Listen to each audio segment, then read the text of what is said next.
What's up, everybody? This is our college basketball big game breakdown. My name is Logan. With me in the studio, Nick Von Brick. What's up? With us on the ones and twos back in studio, we got Bam. Yo. Bam's going to give us a best bet winner at the end of this episode. Notoriously, Bam has not won a bet on this. I guess you could call it, this isn't an official podcast episode, but part of the Big Easy Bets program. You've yet to cash a ticket.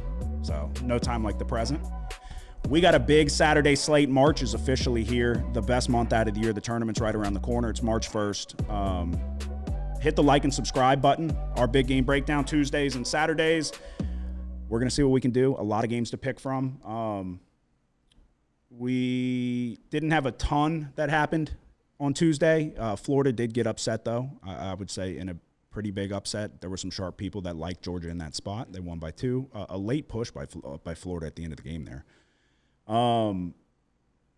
I've lost 3 out of my last 4. It's just kind of been a difficult run the last couple nights. Rutgers and Michigan was the last one, under 154.5. Michigan let Rutgers score 60 points in the first half and then held them to like 30 in the second. An extremely frustrating game. We're going to get back on track starting now, though. Your record for the Tuesday-Saturday slates is 5-6. 5-6. It's been a relatively conservative go. How many plays do you have today? 3. Okay. I should be 6-5. Why? Davidson was. bro. Yeah, They were winning the whole game. That was crazy. What were they up? They were up 13 with 6 minutes. Yeah. Then they were up 7 with a minute 40. And they lost the game by 1. No, that was ridiculous. I was watching that one, and they got a great look. They took the 3 for the cover, not only the win but the cover. Great look and missed it. Yeah, that was brutal. So, like I said, hit the like and subscribe button. It's March 1st. We're going to give you all of our best bets for Saturday. A pretty jam-packed slate. I'll start it off. First game of the day, you got Auburn going on the road to take on Kentucky. Auburn's 4.5-point road favorites. I think it's safe to say right now it's Duke and Auburn or nothing. If you gave me a field bet, I don't think I would take it. We were talking, you mentioned Houston. And I do agree there. Houston's very much a contender this year, maybe more so than what we've seen in Kelvin Sampson's tenure at Houston, with the ability to shoot the outside shot, the emergence of Milos Uzan as a legitimate scoring threat, and also somebody who can kind of orchestrate the offense. They've been lacking a prominent point guard role. LJ Cryer's just not going to fill that role. He's an incredible shooter, but he's not going to orchestrate the offense. Milos Uzan's been doing a pretty damn good job of it. And that's kind of what they've lacked in years past. So I think Houston's very much somebody to keep an eye on. Is that where your money would go right now if you had to? I don't know. I haven't even looked at the national championship odds lately. So, Yeah, I mean, it's heavy Auburn and Duke as favorites. yeah, I would definitely say those 3, though, now. Yeah. So, yeah, like I said, Auburn's a freight train right now, and they're pretty much handling everybody. So, with that being said, we're going to take Kentucky plus 4.5 at home, Rupp Arena, a good offensive team. Lamont Butler's back. What Lamont Butler's able to do on the defensive side of the basketball is he's one of the better, if not the best, on-ball defender in the country. What he did at San Diego State, he's brought over to Kentucky. They're a much better team when he's on the court. Oweh leading the team in scoring. He's coming off a very good game. They played Oklahoma close. They won on the road 83-82, a game in which Lamont Butler fouled out. It was a funky game, but they got the job done. You're going to be at home. You're going to have the crowd behind you. It could be a square play here because Auburn has been running through everybody. Obviously, they beat Bama on the road. They beat Arkansas. They just obliterated Ole Miss 106-76. But I think we're going to see a close one here. I think the Wildcats are going to be in this one down to the wire. So I'll take Kentucky plus 4.5 as my first play of the day. Which way are you going? Well, my first one's a 2:30 game. Okay, yeah, you can just go to it. LSU, Mississippi State. Mississippi State got 2 impressive wins against Ole Miss and A&M, and then they lost 2 on the road to Oklahoma and Alabama. LSU, same type of situation, coming off of 2 losses, except LSU's losses were at home, both against top 5 teams, Florida and Tennessee. LSU and Mississippi State, both of them don't shoot the ball well from outside. Both rank outside the top 300 in three-point field goal percentage. The defense for LSU, I think it's a little bit underrated. The 57th perimeter defense, they do a good job blocking shots.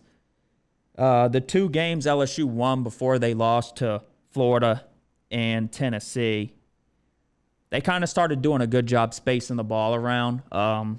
In those games that they won against South Carolina, they shot 43% from three-point range, and against Oklahoma, they shot 39% from three-point range. Mississippi State's perimeter defense ranks outside the top 330. Tough environment on the road, but I think 12.5 points. I'm going to take them with the Tigers. I'm going to take LSU plus 12.5. Okay. I think it's like I said, I gave out LSU Tennessee under 137.5, and it is funny. I've said I hate betting unders. I don't like betting overs. I always typically lean under, but I just can't stand it because I'm doing the math. I remember I texted you, I'm like, I'm fucked. And then I looked at the live line, it was like 119. I was like, all right, maybe we're in good shape. LSU could not hit a shot, and they squeezed Tennessee. It was a very low-scoring first half. I think it was like in the 20s apiece. I think it was like 26-23 at halftime. You're going to need them to hit some outside shots, though, against Mississippi State, and can they do it is the question. So we'll see. We'll see. My next one is going to be, and this one, dude, it's another questionable one. Texas Tech going on the road to take on Kansas. Kansas is 4.5-point favorites. And I think that's too many points. I don't think they should be favored at all. I'm going to take Texas Tech plus 4.5. Very high on this Texas Tech team. I've said it like a broken record. I've got them 35-1 to win the national championship. They've been without Chance McMillan and Darian Williams, 2 out of their top 3 leading scorers. Chance McMillan practiced today, or at least went through the shoot-arounds. He was pictured without a walking boot. He's an incredible shooter. He's like 45% from the three-point line. Second leading scorer on the team.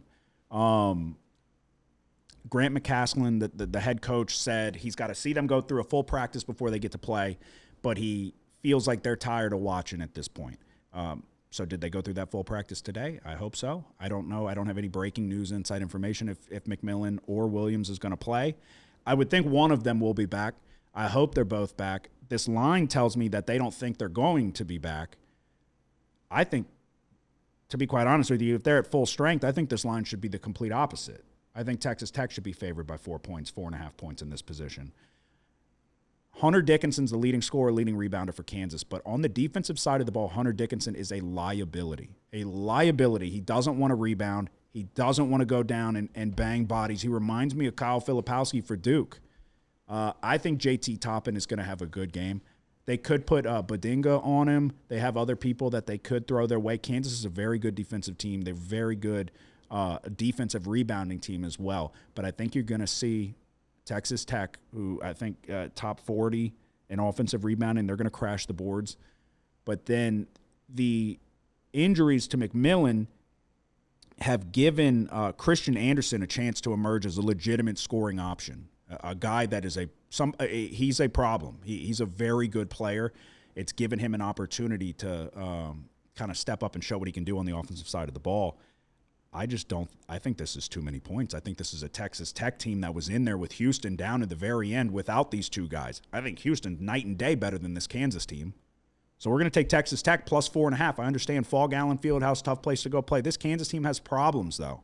They are very poor on the offensive side of the ball. They want to play through Hunter Dickinson. They don't have a lot of shooters around him outside of Mayo. And then who's the other one? The Alabama transfer. They don't have a lot of shooters, and you've got to surround Dickinson with shooters. So I think it'll be a scrappy game. I'm not even necessarily saying Texas Tech is going to win. I think they should, but I think 4.5 points is too many. So give me the Red Raiders plus 4.5. Where are you going? I'm going Samford, UNC Greensboro. Okay. Samford's 1.5 point favorites. The total is 147.5. The game's going to decide the second seed in the Southern Conference tournament. Contrast in style, Samford plays with a lot of pace. UNC Greensboro. They like to slow it down. But Samford plays a bit reckless. They're the highest turnover rate in Southern Conference play. Greensboro protects the basketball. They also shoot it decent from outside. The style of play and being at home here, they played earlier in the year. I think Samford won. Samford was at home. They won by, I think, 6 or 7 points. So I think in the rematch, Greensboro gets the best of them. I'm going to take UNC Greensboro plus 1.5. Okay. All righty. You're going Samford, UNC Greensboro. I'm going the opposite direction in terms of we're going big game hunting. Alabama going on the road to take on Tennessee. If there's a top 10, top 5 matchup, I'm going to have action on it. And this is another one where Alabama, since playing Auburn, one, they went and got embarrassed by Mizzou on the road. But then a good win against Kentucky, a dominant win against Mississippi State, 111-73, blew the doors off of them. Tennessee lost to Kentucky, 5-point win against Vanderbilt, 8-point win on the road against A&M, and then a 6-point win in a sleepy, drag-your-feet type of style game against LSU. 4 out of their last 5 games have been on the road. Now they're back at home, 3.5-point favorites, and we're going to lay the points with the Volunteers. The number one defense per KenPom in terms of defensive efficiency going up against the number 3 offense with Alabama. The biggest thing here, Alabama is number 1 in tempo. Tennessee is number 346. Completely different styles of play. I think it's much easier to slow a team down than it is to speed a team up. I think you're going to see Tennessee do a similar job as to what we saw them do to Florida. This Alabama team doesn't shoot it great from the outside. They just shoot a lot. That's pretty much all they do. They attack the basket and they shoot threes. It's been that way for a while with Nate Oates. I think this is it's just a similar style to what we saw with Florida. I think Florida's a better team than Alabama. I could be wrong there, I guess. 3.5 points, though. It's just one of those, like I said, the complete polar opposite styles of play. I think we're going to see Tennessee kind of really slow this down and take Alabama out of what they want to do. You got the home crowd. So we're going to lay 3.5 points with the Volunteers here. I think this Alabama team has flaws, and if they're hitting threes, they can beat anybody. But that's a big if. So we'll take Tennessee minus 3.5 points. You have one more? Yeah. All right, where are you going? Florida A&M. Interesting. Florida, we talked about it, coming off the road loss against Georgia, Texas A&M. They've dropped 3 straight.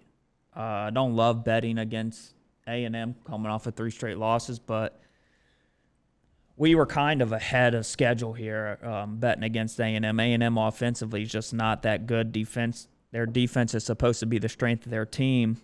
They failed them in back-to-back home losses, giving up 77 to Tennessee and 86 to Vanderbilt. In steps Florida, who has a top 5 offense nationally in schedule-adjusted offensive efficiency, and then their defense, second in the SEC, only to Tennessee. So I like Florida. I guess it's 9.5 now. We still like it up to 10. I like it as well. I am also on Florida minus 9.5. Like you said, A&M's not playing well. A&M's 327th in three-point percentage. Florida is 8th in the nation in three-point percentage defense, 13th in overall field goal percentage defense. They're also 10th in the nation in rebounding margin. Alex Condon was injured. He was coming back from injury. He knocked some rust off last game. I think you're going to see a Florida team that comes out with a chip on their shoulder after the loss to Georgia. This is a team that has 5 different legitimate scoring options, and you could maybe even add a +1 there as well. I just don't think there's enough on the offensive side of the ball for A&M. It may be a scrappy game to start, and the defense comes out with some intensity, but the difference, this Florida team is just as good defensively, except they have 5 different guys who can score the basketball on any given night. So, yeah, I'm going to lay 9.5 points with Florida as well in a bounce-back spot after that loss to Georgia. I just got to see it with A&M. Wade Taylor is pretty much the only option. It's going to have to be a dogfight of a game for A&M to be in this one, and then they're going to have to hit shots from the outside, which they don't do at a very good job. So So I will take Florida as well. My next one, I've got two more. Cincinnati going on the road to take on Houston. You were just on Baylor against Cincinnati. A little sweaty there down the stretch, but Baylor plus 2.5 covered the number. I've gotten a good look at the Cincinnati team. What did you think about Cincinnati in that game? I think they shot the ball better than I thought they were going to. But Baylor really, they got out to a lead, and then it was from 10 minutes to 20 minutes in the first half, Baylor really stalled out. Yeah. So then they had a fight back in the second half, and they had the ball. They were down, what were they down? 2. Yeah. And then it ended up being a jump ball situation with 1.5 seconds left. And Baylor fouled and sent a 43% free throw shooter to the line, luckily. Yeah. And he missed. But Yeah. we mentioned the poor free throw shooting for Cincinnati. Yeah, I'm going to lay 14.5 with Houston. When I handicapped this game, I had Houston favored right around 15. That was my projected line, so I was waiting to see what came out. I just think this Houston team's fantastic, and it's what they're able to do on the defensive side of the ball. I don't think Cincinnati offensively is, A, efficient enough, B, has the outside shooting. I just don't see, like, let's put it this way. Houston's favored by 14.5. The total's 125.5. So they're not expecting a big scoring night from Cincinnati. Neither am I. When you look at what this Houston team has done, 3 out of their last 5 have been on the road. They won at home against Baylor. They went on the road to Arizona as underdogs and won. They went and then turned around, beat Arizona State handily, beat Iowa State, although a shorthanded Iowa State, still beat them, and then went on the road to Texas Tech and beat a shorthanded Texas Tech team, but a still very good team on the road. 3 out of the last 4 have been on the road. Now you're back at home. You're playing a Cincinnati team who their last 2 losses on the road to West Virginia, on the road against Iowa State, where, I mean, against West Virginia, they scored 59 points. Against Iowa State, they scored 70. It's not an offense that you can rely on. I think we see Houston win pretty handily here. So, Yeah, I agree. I'm going to take it as well. When it opened at 15.5, I mean, that's what I kind of thought the number would be. Now that it's come down, I think I like Houston. yeah, I'm going to take Houston minus 14.5. And then my last one, we are going to go to the previously mentioned Iowa State Cyclones at home, 6.5-point favorites against Arizona. Do we have any updated injury news with goddamn Iowa State? Because from what I've seen is, let me see, just to confirm, because I can't figure out anything reliable in terms of injury news. I think they're getting healthier, is what I'm getting at. Well, didn't one of their guys return? Yes, the previous game, yes. And they came out very sluggish against Oklahoma State. Their last 2 losses, they've lost 2 in a row. Both games were on the road. They're back at home now against an Arizona team that struggles to shoot it from the outside. They score a lot. I just don't trust Caleb Love. I want to fade Caleb Love at all costs. I don't think he's somebody that you can rely on to get the job done for you. So I'm going to take Iowa State minus 6 on the home court. And maybe if they don't get the job done here, I might be off the Iowa State wagon because every time I seem to watch them, they don't really perform up to par. But I think with this spot back at home, you got to have it. You've got an Arizona team that in conference play the last 2 weeks or so have kind of struggled with a loss on the road to Kansas State. They obviously lost to Houston like we talked about on the home court. They lost to BYU. I think this is a spot for Iowa State to get back on track, so I'm going to lay 6 points with the Cyclones. Yeah, Kashawn Gilbert had a chance to play Tuesday, didn't go. Yeah. Practiced yesterday or today.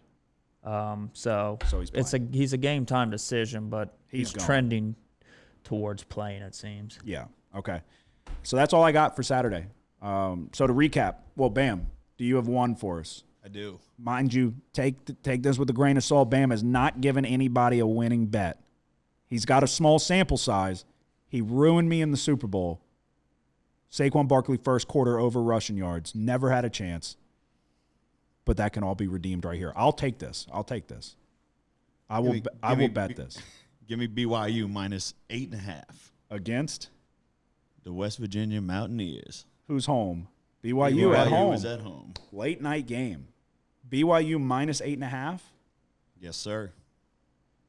What do you think about All that losing changes tomorrow. It's a game that I didn't get to look into, and I haven't seen West Virginia.